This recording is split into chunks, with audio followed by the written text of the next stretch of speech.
बात कर लेते हैं अमित शाह के उस सिग्नल की जिसने बिहार में सियासी हलचल बढ़ा दी है, क्योंकि बिहार दौरे पर पहुंचे अमित शाह ने नीतीश के नेतृत्व को हरी झंडी दे दी है, तो लालू और राबड़ी हमलों की झड़ी लगाकर आगामी चुनाव की रणनीति भी सेट कर दी है। आपकी रिपोर्ट देखिए।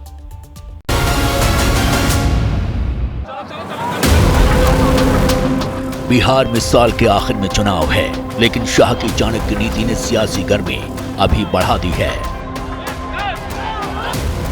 जिसकी तपिश टीवी स्क्रीन पर दिख रही इन 3 तस्वीरों से समझ सकते हैं।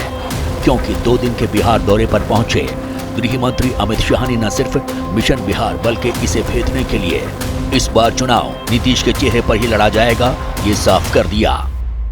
बिहार के लोगों को इस कार्यक्रम के माध्यम से मैं अपील करना चाहता हूं कि 2025 के चुनाव में मोदी जी और नीतीश जी के नेतृत्व में बिहार में फिर से एक बार एनडीए का सरकार बनाइए और भारत सरकार को मौका दीजिए बिहार का विकास करने का। दरअसल अमित शाह के बिहार आने से पहले एनडीए का एक धड़ा इस बात को लेकर असमंजस में था कि इस बार भी चुनाव किसके नेतृत्व में लड़ा जाएगा, क्योंकि पिछले विधानसभा में जेडीयू का घटता और बीजेपी का बढ़ता ग्राफ कई सवाल खड़े कर रहा था।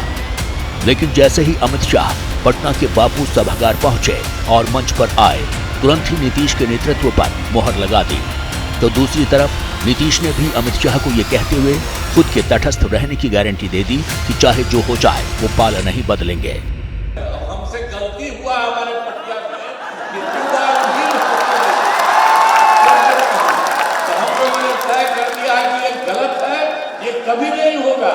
और शुरू से और हमको मुख्यमंत्री को बताया, श्रद्धेय अटल बिहारी वाजपेयी जी ने मुझको बनाया, तो हम ही लोगों के पटिया में कुछ तो इधर उधर कर दिया था, तो वो सब संभव नहीं है।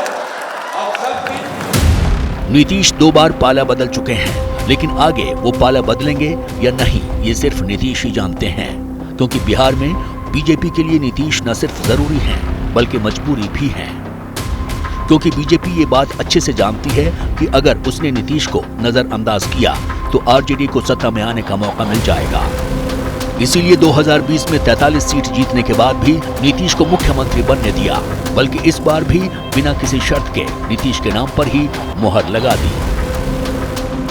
वैसे भी बिहार में बिना गठबंधन के सत्ता की गाड़ी आगे नहीं बढ़ती है, लेकिन शाह की रणनीति बता रही है कि इस बार बीजेपी बिहार में नई रणनीति के तहत आरजेडी को टारगेट कर रही है, क्योंकि पटना हो या गोपालगंज, शाह ने जब जब मंच से आरजेडी को टारगेट किया, लालू और राबड़ी देवी का नाम लेकर किया, एक बार भी तेजस्वी का नाम नहीं लिया। 90 से 2005 तक हत्या, अपहरण, फिरौती, डकैती और लूटपाट का एक इंडस्ट्री यहां पर चलाया। लालू रबड़ी की सरकार को बिहार के इतिहास में हमेशा के लिए जंगल राज के रूप में जाना जाएगा। ये एक तरह की रणनीति है ये बताने की कि अगर बिहार में आरजेडी सत्ता में लौटी तो वो पुराना दौर लौटाएगा, जिसका जिक्र चुनाव दर चुनाव बीजेपी और जेडीयू करती रही है। क्या किया लालू यादव की सरकार ने? जातीय नरसंहार चले, सत्ता पोषित भ्रष्टाचार चला और पूरे बिहार में चारा घोटाला कर कर बिहार को देश और दुनिया में बदनाम करने का काम लालू प्रसाद यादव की सरकार ने किया। 24 नवंबर 2005 को हम यहाँ पर आए थे, लेकिन क्या स्थिति थी उसके पहले?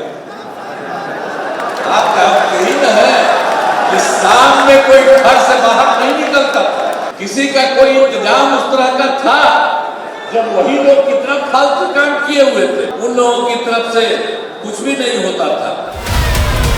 मतलब एकदम साफ है, शाह ने अभी से तेजस्वी के आगे लालू नाम की लक्ष्मण रेखा खींच दी है। अब तेजस्वी इसे पार कर पाते हैं या इसके चक्रव्यूह में फंसते हैं, ये देखना होगा।